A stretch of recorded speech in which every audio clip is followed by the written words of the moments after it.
Good evening. Just going to get started. Apparently there's a nasty accident on Ryde Road, so we've just delayed it a little bit, so hoping that people could arrive. But a formal good evening to students, colleagues, alumni, supporters and friends of Macquarie University, ladies and gentlemen. I'm Jennifer Hudson, Associate Professor in the Centre for Emotional Health in the Department of Psychology at Macquarie University. I'd like to begin our proceedings tonight by acknowledging the elders of the Darug Nation, the traditional custodians of this land.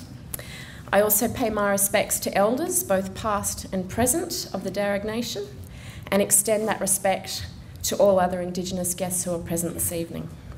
And a very warm welcome to you all. It's good to have you here. Our event tonight is part of a new Colloquium lecture series initiated by Alumni Relations at Macquarie University.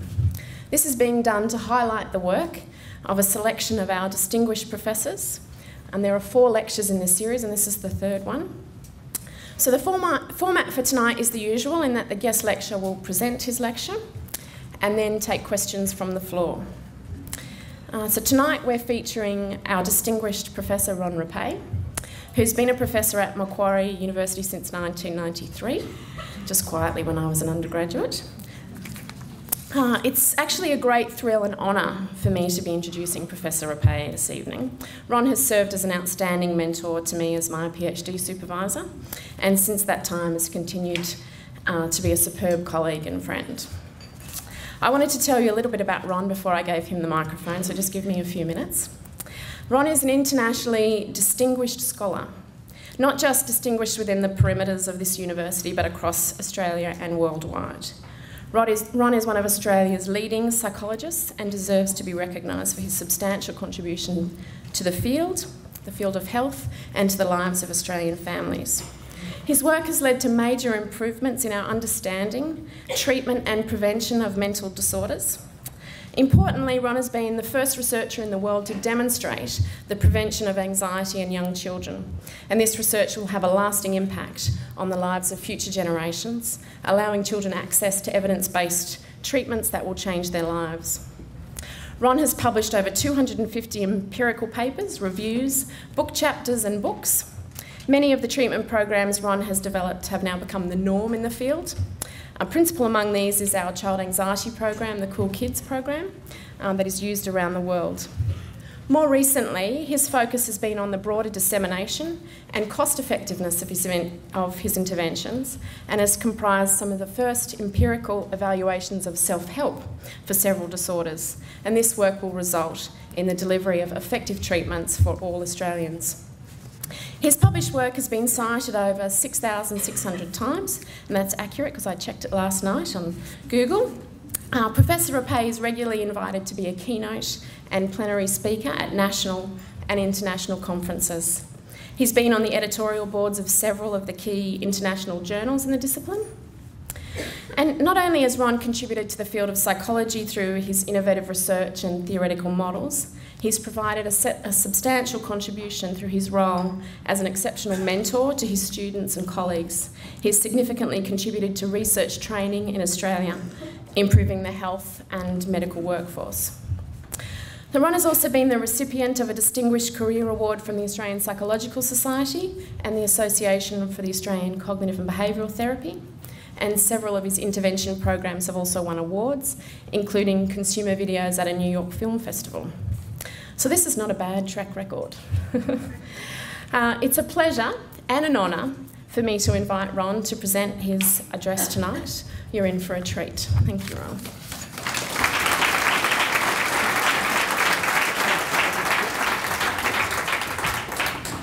Thank you, Jenny. That was very lovely. Thank you for that.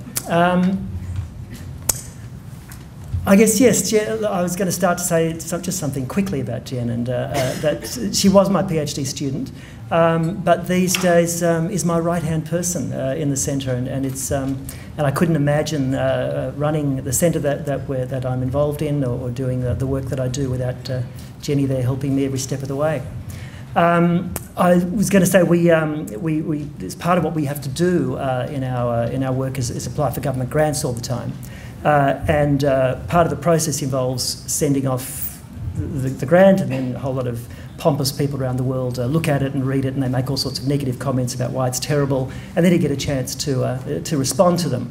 And we've just been through that process. We've just got our comments from everyone, and one of the comments was all about what an incredibly famous international team it is, and particularly Professor Hudson, who is such a world-renowned researcher, and how lucky the team is to have her. So it's an honour to work with Jen. I was going to start today by telling a couple of little stories, and one of the stories has got nothing to do with my talk, the first one, and it's just a personal story, which is that when I was a young man, many years ago, and I was thinking about it today what it was, and I think it was when I was actually still doing my PhD, and I went to my first ever international conference, and there was a large number. It was an international conference. There were a huge number of people there, and a wide variety of very distinguished people. And one of the people who spoke was a very distinguished senior researcher in the field. And he was, at that stage, I thought an older gentleman. I guess now looking back, he was probably my age. But he was one of the world leaders, and he was the keynote speaker. And he got up and he said, one of the great things about talking today is that for the first time ever in my career, my family is here. And so I'm able to say, for the first time, I'm going to cry now. I shouldn't have done that. For the first time ever, my family is here to see me, and it's lovely. All right, let's get on. I knew I shouldn't have done that. All right, let's get on to the real talk, and I'm going to start with another story. And this time it's a story again, I guess it's a time for reminiscing, a story about when I was a young researcher at the University of Queensland, my first academic job. And back in those days I still had time to do therapy. And I saw one of the people that I remember standing out in my mind was a gentleman I saw who had a lot of social fears and social anxieties. And I'm going to call him John, because John's a good name for a generic person. Now, John was in his late 50s when I saw him, and he worked as a handyman. And he told me about, when he first came, he told me about how part of his problem was that he would work in this job doing odd jobs for people. It would mean just meeting with one person, usually a person at home, usually the woman of the house in most cases, or some cases the gentleman of the house. Rarely many people he had to meet, and that would be the sort of job he wanted. And he said even in that circumstance, even working with just one person, having to go and do a few odd jobs, he said even that's hard. And he said he would wake up often in the mornings and he would agonise over how do I do this? How am I going to get to work? And he said, he told me about times when he would talk himself into it. He'd pump himself up and he'd get there and he'd sit outside talking to himself in the car about whether he would go in or not, and what was the person going to be like, and could he face them. And he said half the time he would just turn around and go away, and he wouldn't even turn up for the job. And he talked about how he would often have a drink in the morning in order to give him the Dutch courage to get to this just an odd job. And then I discovered that John actually had a degree in engineering, a high-level university degree. And he said he hadn't used it for over 20 years.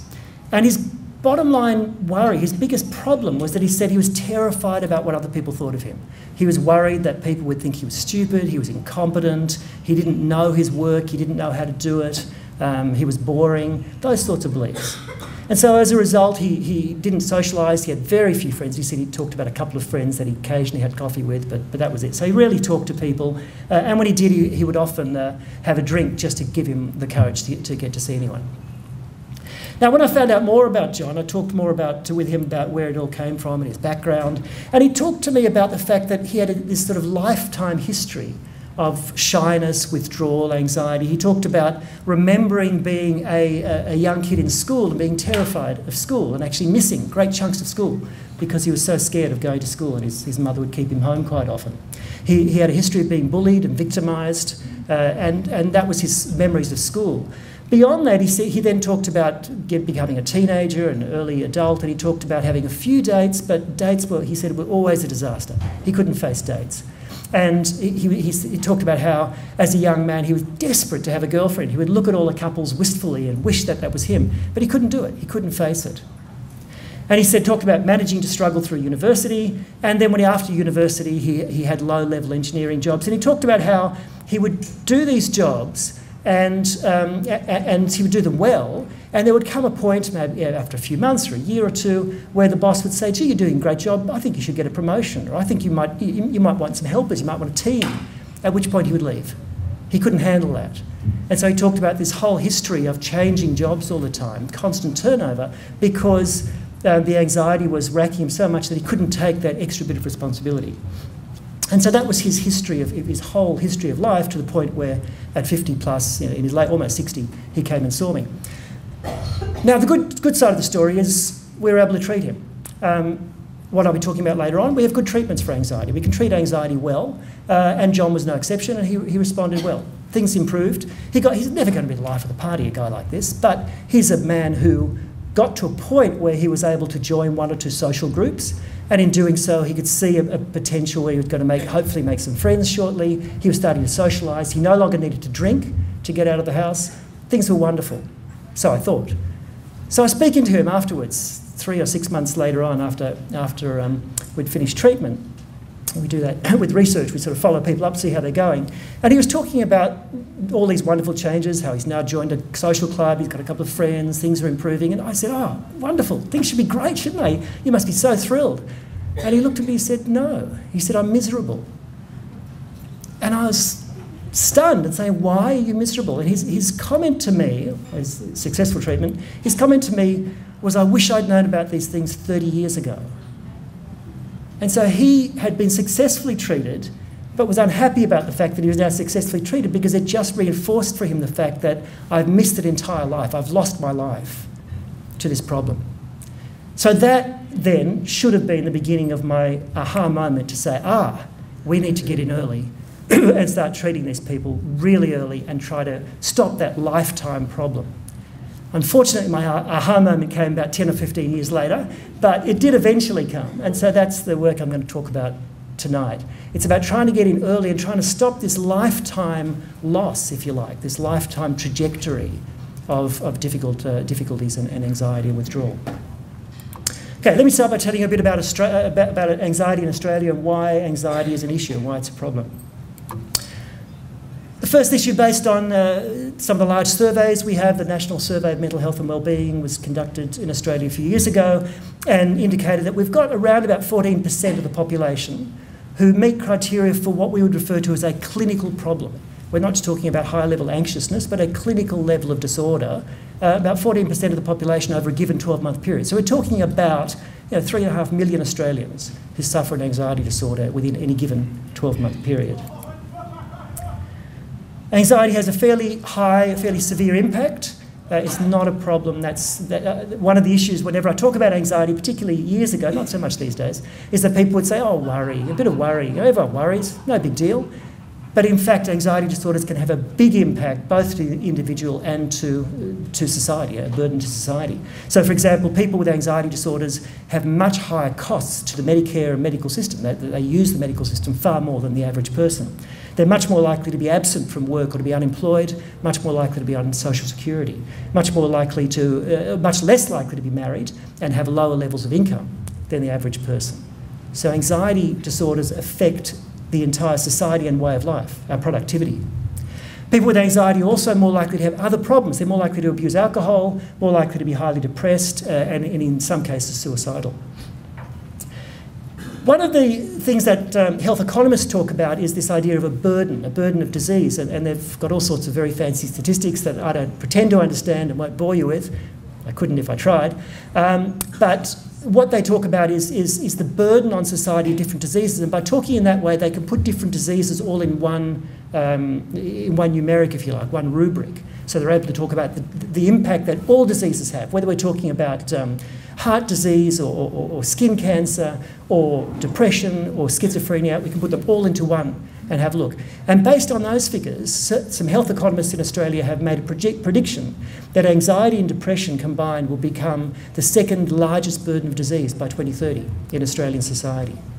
So we're talking about a high impact disorder that has major implications for Australian society as well as for the individual suffering that it causes. And finally, it's a chronic problem, as I've talked about with John. Typically, for many people with anxiety, they talk about anxiety starting when they're children, very early, and they talk about anxiety then continuing on right throughout life, more or less up and down across life. Okay, so we have a dilemma. Let me tell you about the dilemma. The dilemma is that on the first hand, as I mentioned earlier, we've got good treatments. We can treat anxiety disorders pretty well. We know that if we take a person, whether we're talking about a 3-year-old or a 73-year-old, we can take a person at any stage of life, put them through a relatively short program, and about 50 to 80% of those people will show strong improvements. So we know we can treat people, and we know we can treat people well. But, and this is, I always think of a colleague of mine, Nick Allen, in Melbourne, who talks about his big butt. You've always got to have a big butt in any talk, otherwise it's boring. So my big butt is, as I said with John, that anxiety starts young. Anxiety disorders typically start very early, often lifelong, but certainly in childhood or early adolescence. And most people don't tend to come in for treatment on average until they're well into their 30s or 40s. In our adult program, and we specialise in children, so we encourage children to come in, but in a lot of our adult programs, the average age of people in those programs is around about 40. So most people, therefore, are suffering for 20 to 30 years, and their lives are affected for all that time without getting help. And this is the issue that I was talking about with John. We need to get in early. So it sets up the scene that says the aha moment is we need to get in early. We need to try and prevent anxiety. If we can prevent anxiety from happening in the first place, or at least get in very, very early, I'm not saying we can stop it ever happening, but if we can get in very, very early, then we're stopping that entire life impact of anxiousness.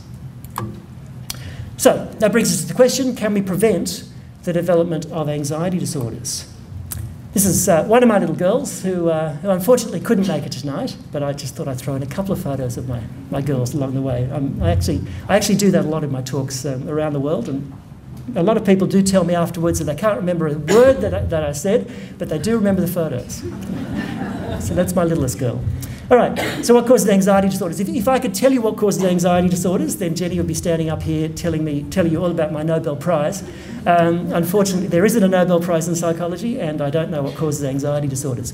But we do have some good, from a lot of the work that we've done, Jenny, myself and others in our centre, we've got some very good hints about the things that might increase risk for anxiety. What are some of the things that happen early in life that might increase the chances of someone becoming anxious or having an anxiety disorder? It doesn't mean they'll cause it, and it doesn't mean that it's 100% caused by any means, but increases the chances. And there are 4 that I particularly want to focus on. The first is what we often refer to as an inhibited temperament.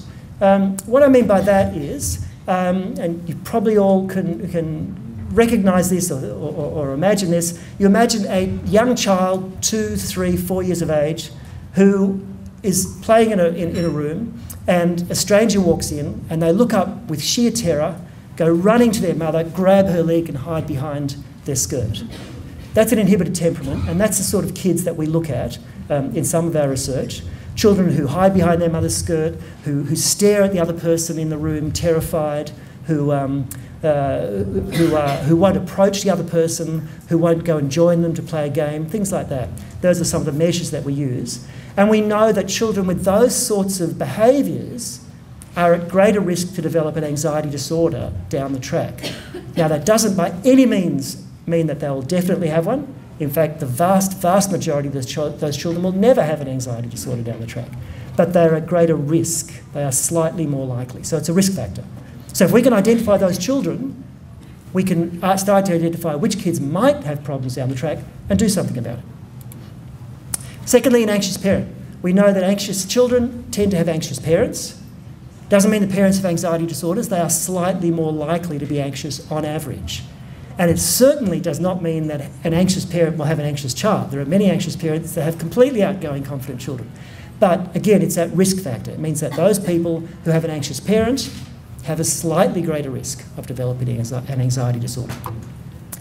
We also know that something in the way that the parents deal with the children has something to do with anxiety, and we've got a lot of research. Jenny, in fact, is a world leader in this work, got a lot of research showing that parents that tend to help their child avoid, parents that tend to encourage their child to say, well, maybe you shouldn't do that, or maybe it's a good idea to stay with me and not do that. That sounds a bit hard for you. Parents that encourage that avoidance, what we refer to as overprotect, they are more likely, again, to have anxious children. Doesn't mean it causes it. There are many overprotective parents who don't have anxious children, and vice versa, but it's again one of those risks.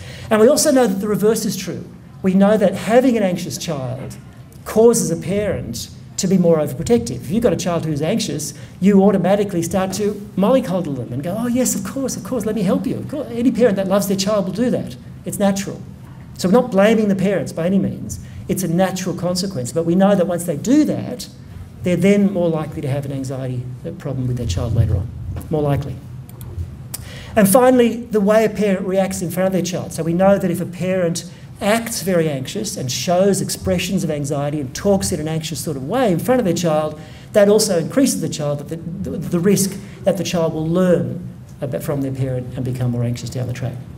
So let me just very quickly, because I'm sure I'm running out of time already, I'm nowhere through this talk, let me very quickly tell you about two studies, just as an example that a couple of my students have done. This is the tip of the iceberg. We've done a lot of this work, but this is just two that give you a bit of a flavour. So the first is one done by an ex-PhD student of mine, Susan Edwards, and it's a purely descriptive study, so I thought it was nice to give you an idea of some of the relationships. So what Susan did was she gave purely questionnaires, self-report questionnaires, to a large number of parents, parents who had young children. So she looked for parents who had children who were aged 3, and she gave them a whole lot of questionnaires. I think about 800 parents altogether that she got at one time. And then she came back 12 months later when the children were 4 and gave the same parents questionnaires again. So she had questionnaires on parents at age 3 and age 4 to have a look at what sorts of things might predict the child's anxiety over that time. And now, of course, what you do with all this, for those who are in psychology, you do incredibly fancy statistics. But for the rest of you, I'm not going to go through all the fancy stats. I think my daughter's just had a little bit of a heart attack when I mentioned the word stats. So I'm not going to go through stats. What I'll do is just show you some relationships. And what we found was, or what Susan found, was that exactly the sorts of things I was saying. The more distressed the parents were at time 1, that was when the child was 3 years old, the more upset and distressed the parents were, the more the child was anxious 12 months later. In addition, the more inhibited, that is, the more shy and withdrawn and avoidant the child was, as I described earlier, at 3 years of age, the more anxious the child was 12 months later. The more overprotective the parent was at 3 years of age, the more anxious the child was. And really interestingly and importantly for us, we also found the other way, the more anxious the child was at 3 years of age, the more overprotective the parent was a year later. So the child's anxiety caused the parent, elicited overprotection, and vice versa, the parent's overprotection caused greater anxiety in the child. So that's just one example. Another study, this is a really cute study that I love, but done by a student of mine many years ago, Frederica Garul. And what she did was she wanted to look at the ways in which parents might model anxiety to their children. So she got 12-month-old little babies, 12-month-old infants, into a room with their mother. They played on the floor, and then she got a couple of novel toys, just little tiny toys that the kids wouldn't have seen before, and she put them under a box. And at a given moment, she told the mother, I want you to lift the box up and I want you to draw your child's attention to it. So the mother was supposed to say, oh, I wonder what's under this box. And when the child looked, the mother lifted up the box and to expose the toy. Now what Frederica then did was she trained the mothers to act in one of two ways. So the mothers, we did this twice. The mothers in one instance with one toy lifted up the box, gee, I wonder what's on this box, lifted up, and then acted really happy and joyous.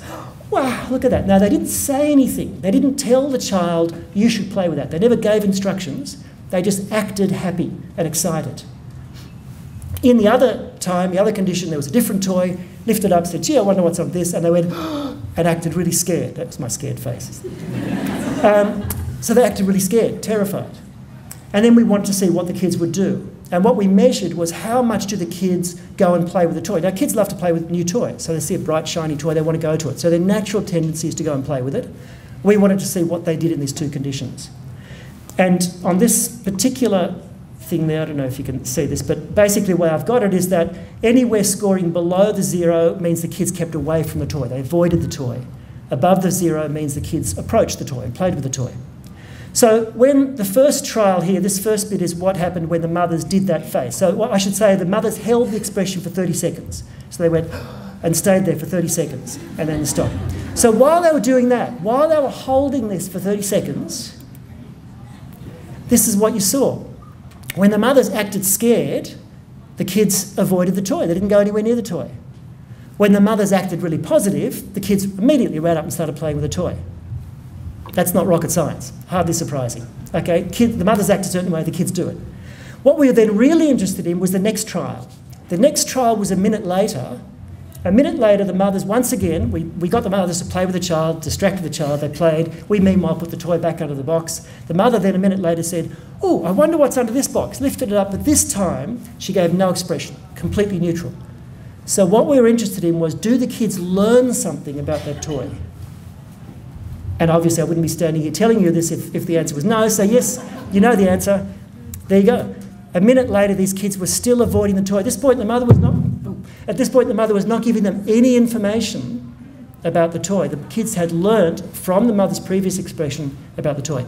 10 minutes later, we did the whole thing again to see if there was a slightly longer phase, and again, you can see there's no change, particularly in the negative. These kids are avoiding the toy just as much when the mother acts scared as 10 minutes later. We've done other studies where we've gone out to 20 minutes and it's still there 20 minutes later. So kids at 12 months of age, little tiny babies, can learn from a single brief expression by their mother about the threat value of a toy or a threat value of something. And that's an important lesson. Anyway, let's get on. So there's my other daughter, who is here. She'd kill me for this. Can we prevent anxiety disorders? This is the front cover of one of our programs, which is a prevention program that we've recently put together. Cool Little Kids. It's a program for parents that is aimed at children at preschool level and teaching parents how they can help their child to be more confident and outgoing and to build confidence for the future.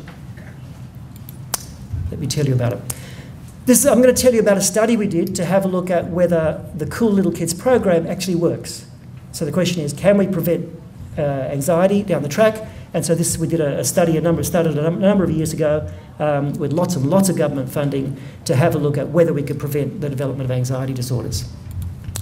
So we started out by screening about 5,500 mothers, well, parents, but they were mainly mothers who fill out these things. Dads, you've got to learn to fill out more questionnaires. We started out with 5,500 parents, filling out a single questionnaire to give us an indication of how shy and withdrawn and anxious their child was. And these were parents of it actually should be 3 to 5-year-old children. So preschool children. Went through about 95 preschools. We then managed to get about 1,600 back.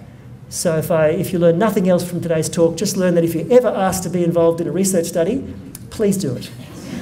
You can see there the incredible trouble we have getting people to do research. We set out 5,500 questionnaires, we get back 1,600. Anyway, we had 1,600 questionnaires, which gave us an indication of how shy and withdrawn these 3 to 5-year-old children were.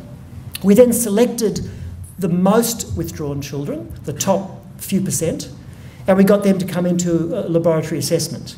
And we did a whole bunch of tests with them, observing the children for the sorts of things I told you about before, watching them when they clung to their mothers, watching when they stared at the other person, watching if they approached a stranger, etc. So we actually observed them to make sure we didn't trust the mother's view only, we observed them just to check. And so based on both the questionnaire and the observation, we then selected what we call inhibited children. These are the children who are not necessarily going to have anxiety disorders but are at greater risk for anxiety.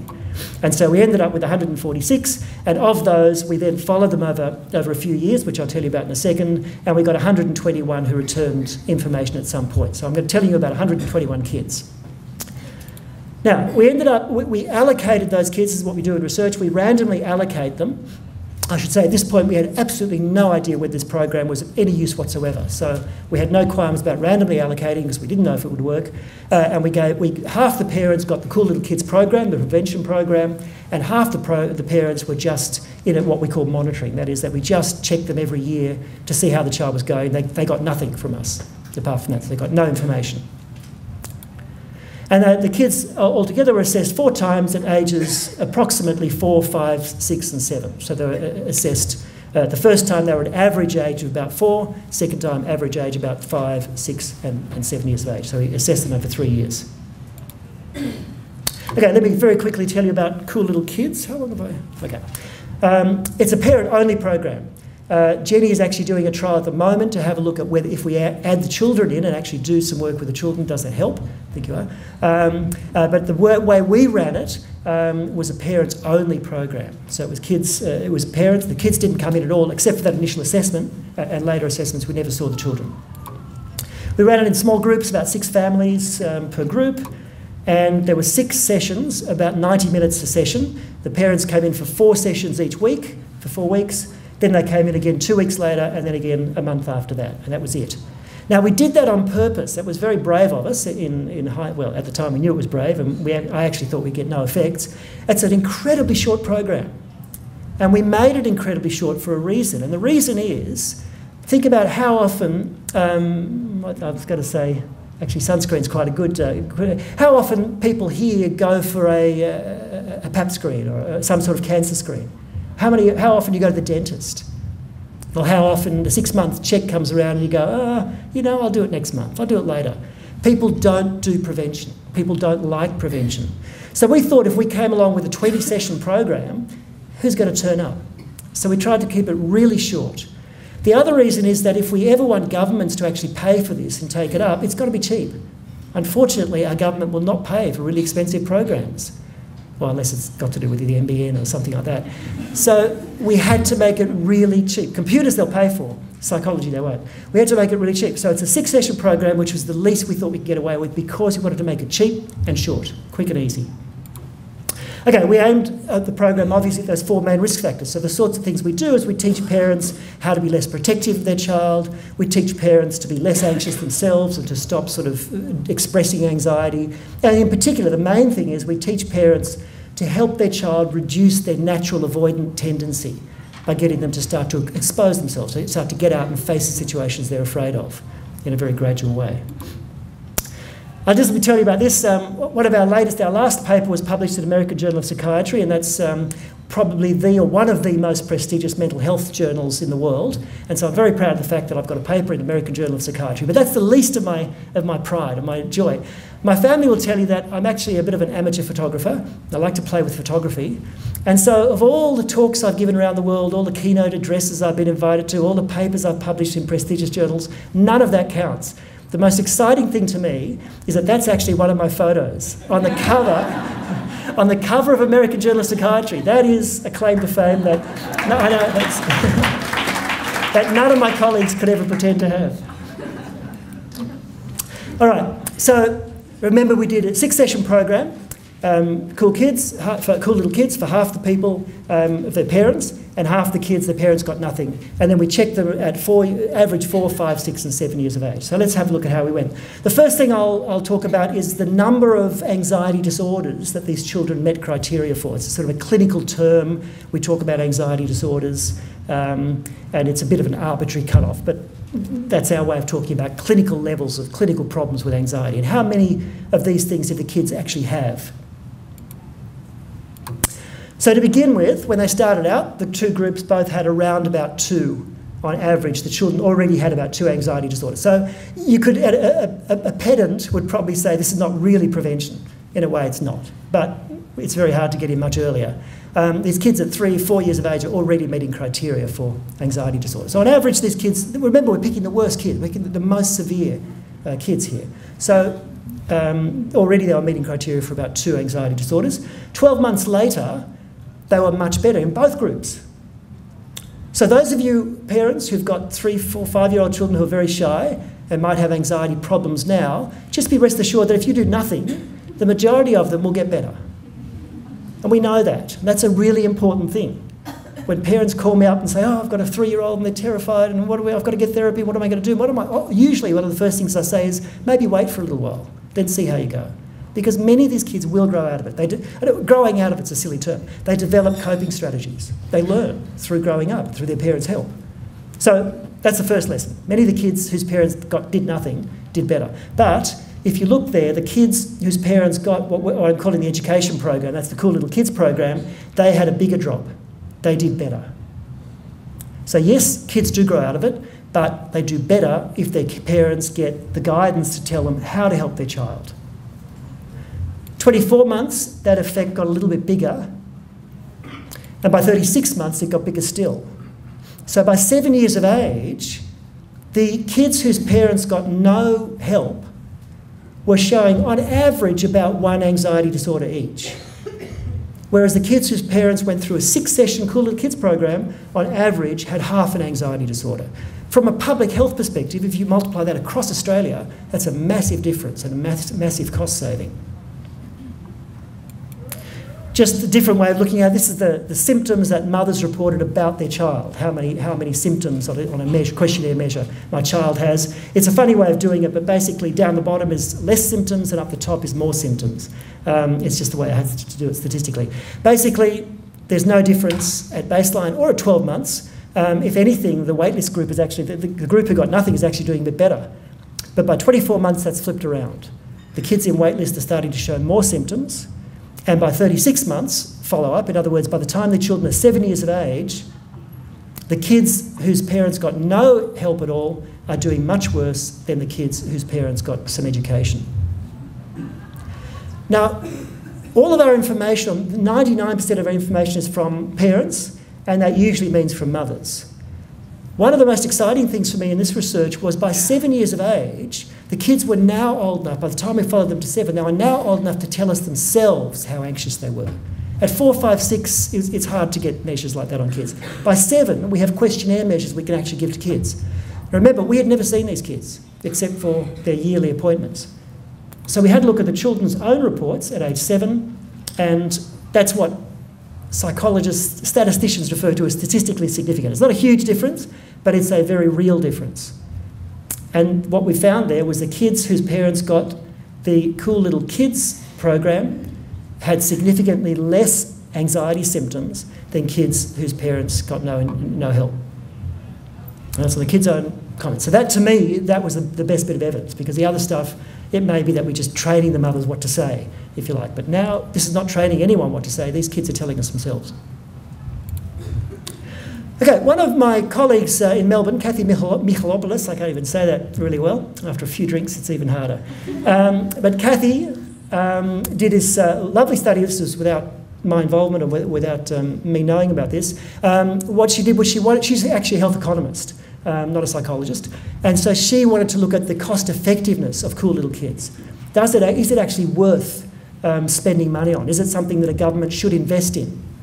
Now, I'm going to try and tell you what she did and what she found, but I'm giving you Kathy's words here. Don't try and quote me on this. What she did was she weighed up all the costs, first of all, of running Cool Little Kids. That's easy. So she basically looked at how much do you have to pay therapists, how much do you have to pay for promotion, how much does it cost to evaluate the kids, all those sorts of things in the community. She then looked at what's referred to as disability-adjusted life years. Now, for those of you who know this, wonderful. For the rest of you, I will try and explain it, but it's not easy. The best way I can think of explaining it is if you live a fantastic life, very happy, healthy, everything's wonderful, till you're 55 years of age, and if, let's say, you're a man and you're expected to live to 75, and let's say at 55 you drop dead of a heart attack, then you have lost 20 years of your life, but you've had 55 years. So it's really clear. You've had a healthy 55 years and you've lost 20 years. So that would be 20 disability-adjusted life. That would be, in other words, the cost of the heart attack for that person is 20 years loss. The person has lost 20 years. Now, what health economists do is they then use very, very fancy statistics and lots of very questionable assumptions to try to look at other sorts of problems and put them into the same categories. So something like anxiety, you might say, well, if a person's been anxious from the time they were 3 years of age to the time they're 75, but they're not dead, but because of their anxiety, they've missed out on 15 days of work and they've had to go to the doctor 75 times and blah, blah, blah. They try and put all that together and try and put that into some loss of life in some way to try and make it equal. Now, it's a lot of assumptions. But basically, that's what's referred to as a number of years of your life you've lost to your disability. Now, what they say, this is Kathy's words, Kathy says that when you look at the costs, if it costs $50,000 to avert a disability-adjusted life year, in other words, if it costs you $50,000 to stop a person's life from being lost, a year of a person's life from being lost, that's a good expenditure in the government circles. So that's what people, supposedly health economists say. So what she found then with Cool Little Kids is that the disability adjusted life years, each disability adjusted life year costs $7,000. So her conclusion was that Cool Little Kids is an incredibly cost effective program to run. The number of years of life you save is extremely cheap compared to a whole lot of other programs. Anyway, it was a very long way of saying a very tiny point. All right, so let me finish up with where to from here. I'm currently involved in a lovely study with a group in Melbourne, a group at Royal Children's Hospital, who are trying to do a community rollout of Cool Little Kids. So they're actually a group of community researchers, paediatricians and psychologists and others, and what they're doing is taking Cool Little Kids and running it across Melbourne, across a whole bunch of different preschool areas, to have a look at, does this program work when you run it in the real world, in real preschools and places like that. And Kathy Mihalopoulos is involved in that study as well, and so part of what they're doing also is looking at the costs of that program and repeating what we found. So the idea is to have a look at, when you run it in the real world, does Cool Little Kids save money? If we find the same results that we found before, so it's valuing real world effectiveness, if we find the real world, then hopefully what we would then hope would be that governments will start to pick it up, preschools, organisations, etc. will then start to pick up these programs, and that would be the hope for all of our programs in general. It's a long way to go between doing good science and getting it actually run in the community is light years apart, but hopefully we'll start to get there at some point. Okay, and I believe there's time for some questions. Finished early. So, any questions? One little lady there. Do you get the impression that the anxious parents had been anxious children? In other words, does anxiety run in families so that if you can help children to grow up without it, you're perhaps saving future generations from anxiety? Great point. Great, well put. That is what you might call the holy grail of prevention. Almost impossible to show because, of course, I'm not going to be alive long enough to show that, and it's a very difficult thing to demonstrate. But yes, that's absolutely the point. That's absolutely the hope. So the assumption would be, yes, that if you've got an anxious parent, they probably were anxious as children to a large degree, and therefore, yes, it should be a perpetuating cycle. And to a large extent, we know that anxiety is a very genetically mediated or involved problem. So just because we do things like Cool Little Kids is not going to eliminate anxiety by any means. And a point I should probably make is that we don't want to eliminate anxiety. I sort of alluded to this a little bit before when I talked about anxiety disorder, anxiety. I just quickly take a minute out to give you another story, seeing I'm early. Another quick little story is that I was recently on television, Norman Swan's new program, Tonic. There was a few episodes. And last week, I got a letter, a handwritten letter from Port Augusta Prison in South Australia, from an inmate there who started the letter telling me what a prick I was. And basically saying that the reason I was a prick was because it was so ridiculous to see an expert like myself sitting on a national television program, and what was his words, and reifying my constructs by arguing about the benefits and costs of whether anxiety is a personality problem or a disorder. And I thought, well put, I fully agree. In many ways, he's right. And if that's what came across from the program, then yes, I'm a pompous prick. Hopefully, that I said more in the program than just that. But yeah, the point is that there is a lot of this sort of idea of arguing back and forth, is anxiety different to disorder? But one of the reasons for saying that is because what we're talking about is not trying to get rid of anxiety and anxiousness. Anxiety is a very useful thing and a very important thing, and people need to be anxious to live in the world. You need some anxiety. It's only when anxiety gets to the point where it's affecting a person's life, interrupting their life, that it's a problem. And that's what we want to stop. And yes, ideally, it should pass on across generations, and we should get that cyclical effect. I promise I'll be shorter with the next question.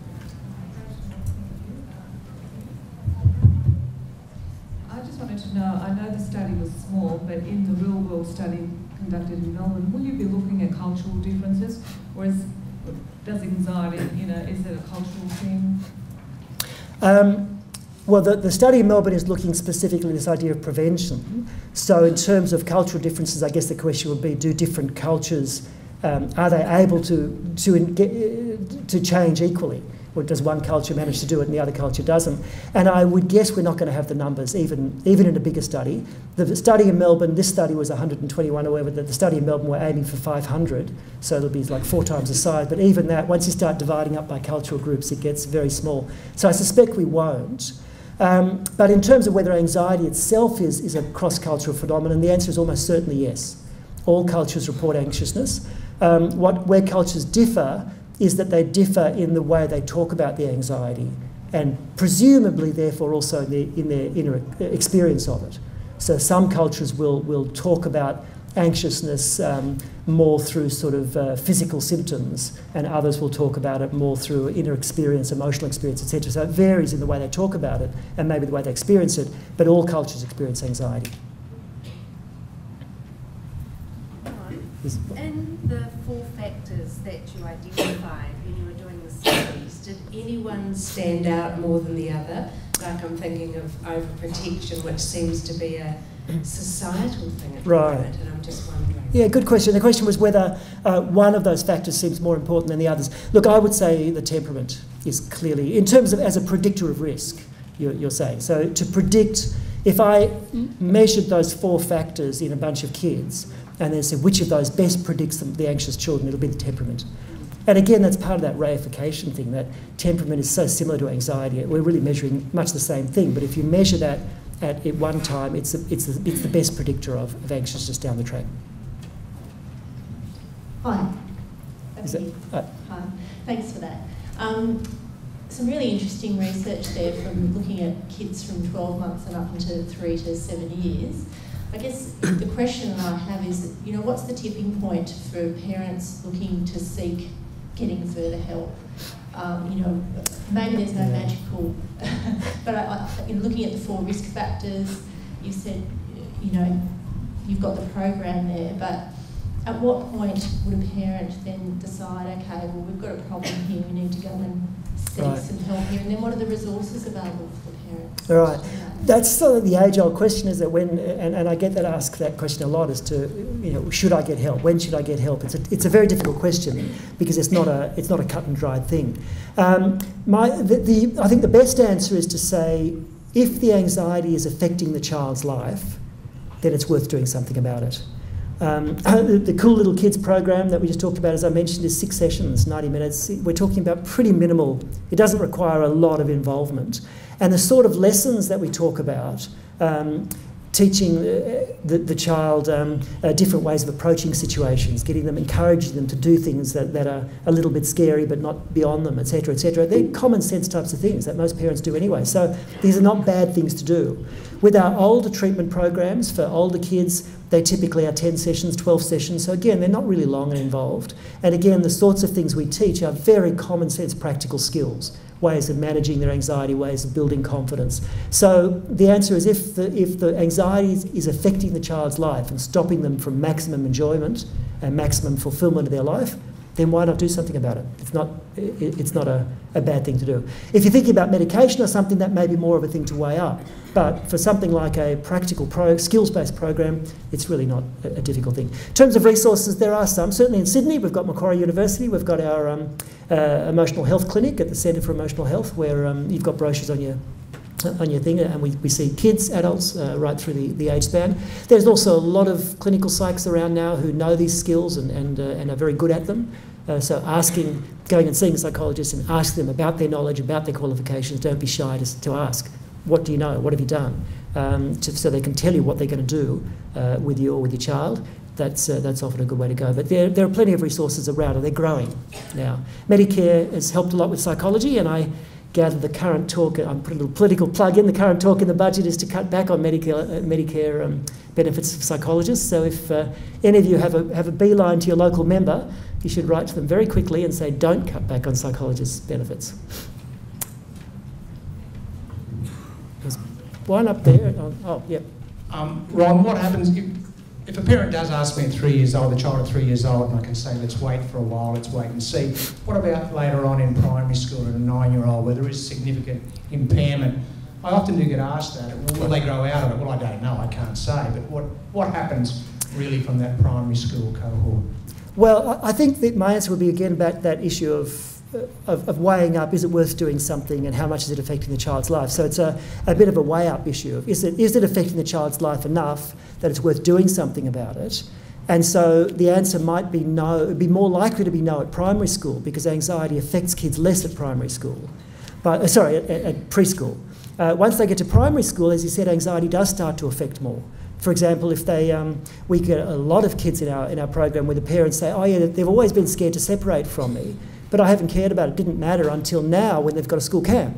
Now it's a problem. So it does start to affect them more and more, and so that's when that weighing up starts to go more and more in the balance. So you might be answering like, yes, weigh up how much it's affecting your child's life and how much you're willing to work on it, and when it gets to the point that, yeah, it's affecting my child's life enough, then do something about it. Even though they may grow out of it, doesn't matter. If it's affecting them now, let's do something now. It doesn't. Demographic-wise, do we know what happens? If they're looking anxious at 9. If they're looking anxious at 9 or 10, do we know what really happens to those children? I mean, yes and no. We sort of know probabilistically. So we know that if they've got an anxiety disorder at 9, we know that they're at greater risk, about 2-fold greater risk, at having an anxiety disorder and a depressive disorder as well by adolescence. So we know in terms of those sort of risks, but if you're asking about individual cases, like if I see a child at 9, will they develop anxiety disorder or depressive disorder? You can't tell, because 2-fold is not that much. We're talking about going from 5% of the population to maybe 10%. We're not talking about a massive shift. Thanks. I actually have 2 questions, if I'm allowed. The first one is that should people consider medication for treating anxiety for children? That's one. And the second question is, what's the effectiveness of this program in a group session as opposed to a single one-on-one session? Right, okay. First of all, the medication, look, I can't tell you if it's worthwhile. That's a parent's individual choice. But I can tell you that medication works just as well as psychological treatment for child anxiety. So there's some good studies around looking at particular medications, and the medications that are used are the SSRIs or the MAO inhibitors. So they're tricyclics, sorry, not the MAO inhibitors, tricyclics, which are medications often used for depression, but they work for anxiety. And the results show that they work just as well. You get just as much change with medication as you do with a good, what we refer to as cognitive behavioural programs. Are the sorts of programs that I've been talking about. So either one works. It's up to a parent to sort of decide which they want to do. So your other question, with the individual. I don't know about the Cool Little Kids program, because this is a fairly new program and we haven't got a lot of evidence on it yet. We haven't really worked out those details. But certainly for our older kids, treatment of anxiety in older kids, where we've done a lot more research, and which is very, very similar to the Cool Little Kids program, that seems to work equally well individually or in groups. It doesn't seem to make any difference. So I would bet my bottom dollar it's the same for Cool Little Kids.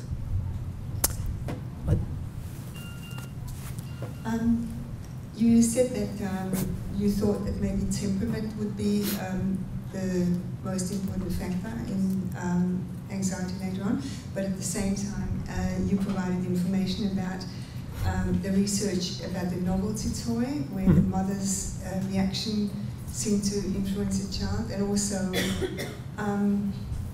in the same vein there's attachment and how children attach to their parents, whether they're anxiously attached or avoidantly attached or securely attached, seems to be about the mother. So I just wanted you to clarify something. Talk about attachment? No, about temperament versus the parent effect. Right. Well, a couple of things I should say. First of all, I've been very simplistic in the way I've talked. As you know, you're nodding. Don't agree so quickly. So yes, I've been very simplistic because, of course, I've talked about these factors as sort of separate things, but we know they're not. We know that they tend to interact. So we know, for example, that an overprotective parent probably won't have much influence at all on a confident, outgoing kid. But an overprotective parent with a shy, inhibited, withdrawn kid will have much more effect. So these things combine. And the same with the parent expression, same with attachment, most likely, is that an insecurely attached child who also has a withdrawn inhibited temperament is probably going to be doubly at risk. We've got a little bit of evidence on that. So so I'm not sure where I was going, but basically the various factors do interact and they're not sort of individually isolated. The other thing I was going to say is that when I said that temperament is the most important factor for risk, I think it's probably true, but I'm also partly talking from a perspective of what we know. So we've got massive amounts of research around on temperament. So we know that temperament, we're very confident knowing that temperament is a risk factor. We've got only a tiny bit, we've got less information about overprotection. We've got a tiny bit of information about the parent expression, very little. So we're not confident about that. We think it's a risk factor. We've got some evidence, but we're not really confident. And attachment, there's really only a couple of studies for anxiety disorders. There's lots of studies on anxiousness, but very few studies looking at whether attachment is a risk factor for anxiety disorder down the track. So we just don't know a lot of these things. These things are probably all really important and probably really involved, but we don't know. Hence the fact that I'm not going to get my Nobel Prize for quite a while yet. Hello, Uncle Ron. How are you? Good, Sam. This is my nephew, Sam, who's not shy at all. Have you seen any differences when there's an anxious mother or an anxious father? Good question. No. Thank you. No, we haven't. Two answers to that. One is, three answers, all right, a few answers. A whole lot of things are flooding in my head. One answer is that I mentioned before to the fathers here to make sure you come in when we ask for answers to questionnaires. We very rarely get fathers coming in to give us any help. Fathers are off doing their fatherly things, watching football or whatever it is, and they don't get involved in research. So most of our information is from mothers. So we just don't know much with fathers. The couple of hints that we've got from fathers, like in Susan Edwards' study that I put up there, she actually did have some data from fathers, much less than from the mothers, and she got the same sort of patterns. So the hints we're getting is that probably both mothers and fathers are equally important. Doesn't really make a difference. But, I mean, the pattern is equal, doesn't really make a difference, but we just don't know a lot of it because fathers don't help us. This will be our last one. Have you found that early intervention reduces that twofold chance of adolescent anxiety and depression? Great question, which leads me, as yet no, but we are actually the kids from our first group, our Cool Little Kids group, number one, that we tested at 4, 5, 6 and 7, we are just in the process of testing them again. And they are now 15 on average of 15 years of age. I was told by my research assistant last time I spoke to her that she's collected about 75% of the samples. So we're looking around and we're trying to get those last few people to come in, which is hard to do over 10, 11 years, trying to track them down. And maybe in sort of 4 or 5 months I'll be able to tell you. But the hope, of course, because you don't find, a very quick answer is you don't find depression in young children very often. You find depression starting to happen by adolescence. By about 14 years of age, rates of depression increase. So we're hoping that we'll actually see not only a reduction in anxiety in these teenagers, but maybe also a reduction in depression, which then I might get my Nobel Prize. Right, thanks.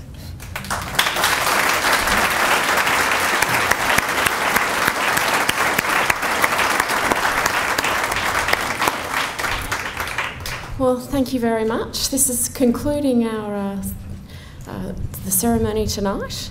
We just wanted to, before we do that, give Ron a small gift for contributing this evening in his talk. I hope you enjoyed it and got lots of ideas about either your future research. There we go. Maybe we should all join in congratulating Ron again.